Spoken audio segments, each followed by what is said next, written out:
Hey guys, this is Holland with the Wolverine.com, and we're back with another Michigan recruiting report. Official visit season is over, so we're going to be breaking down the top 5 most important remaining targets on Michigan's recruiting board after OVs.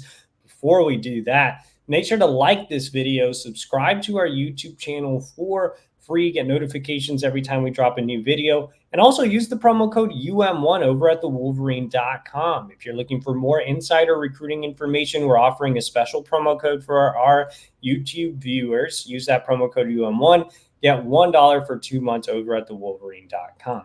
All right, guys, let's break down the 5 most important targets left on the board after official visit season. We're going to start off with top 100 wide receiver Andrew Marsh. Now, things have changed quickly in this recruitment. Oklahoma was considered the favorite for most of the summer.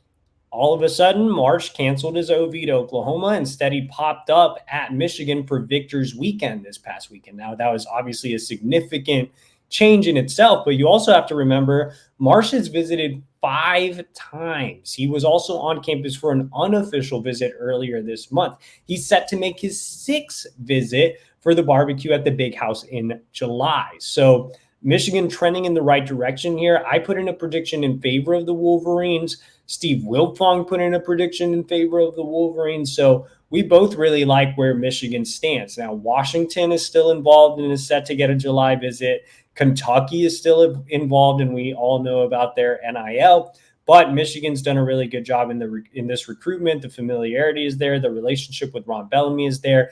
And Marsh is a great player. You know, he's top 100 for a reason. He's a guy that can line up in the slot or, you know, be more of a true outside receiver as well. I think he can be a dynamic playmaker in Michigan's offense. And, yeah, you know, if Michigan continues to keep building that momentum with him, if they have another strong visit for the barbecue, I could see him shutting it down in August. He was originally set to make his decision in November, but he told me he's looking to move up his timeline.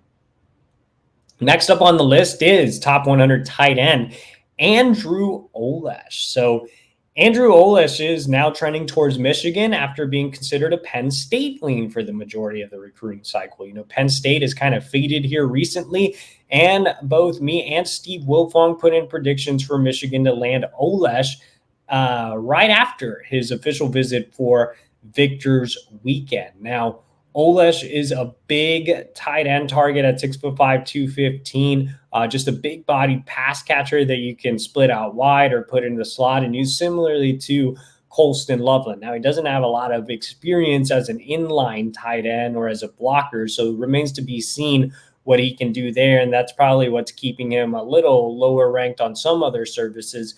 But I think that there's a lot to like about Oles. I do think he shares some similarities with Loveland, and that's something that the staff has really pointed to. Another thing about, the Loveland-Oles connection is Loveland was involved on his official visit this past weekend, which really helped move the needle. Michigan, again, has the favorite now, or is the leader on the on-3 recruiting prediction now with an 86.1% chance to land him, and I feel pretty confident in my pick there. And, you know, Oles is looking to make a decision here sometime soon. Next up on the list is 5-star offensive lineman Andrew Babalola. So a lot of Andrews, Andrew Marsh, Andrew Oles, and now Andrew Babalola. Babalola is a really important target for a couple of different reasons. One, you know, he's a 5-star, so obviously he's an elite talent. But two, you know, Michigan doesn't really have a true tackle on the board outside of Babalola. You know, right now, Hardy Watts is the guy that could kick out and play tackle, but Babalola is more of the true player at the position. Stanford has the heavy lead on the on-3 recruiting prediction machine. But as our Steve Wiltfong has mentioned, you know, Michigan has closed the gap there. I agree with him. I would probably still give the Cardinal the slight edge, but Michigan's putting in a ton of work here. You know, Stanford obviously offers elite academics. Michigan does too, and they offer better football, better offensive line production. Sharon Moore is originally from Kansas, so he has a personal connection to Babalola. So it'll be interesting to see how this one ends up playing out, but they are all in on potentially landing Babalola. Let's head over to the defensive side of the ball and talk about top 100 linebacker Nathaniel Wu Bang. Now, Boateng built up quite a bit of social media buzz following his official visit. He was tweeting left and right and posting photos, and the fan base got super excited. Then he posted some news was coming, and people got even more excited. Then he just dropped a top 5. And so there really wasn't much news there for Wusu Boateng. It's the schools we expected: Michigan, Ohio State, USC, Florida, and Notre Dame. Notre Dame's the leader on the on-three recruiting prediction machine. His half-brother played for the Irish, so he has a family connection there. Still, the official visit to Michigan went really well. He was genuinely excited, and he sees himself as a great scheme fit. He loves Wink Martindale's resume coming over as a defensive coordinator from the NFL. So Michigan's right there with Owusu Boateng. The thing about him is he doesn't really have a true decision timeline. So we're just going to have to wait and see. I think the sooner he decides, the better for Michigan. But if the visit high wears off, then, it's going to be a real battle. But I think Michigan is right up there after the OV.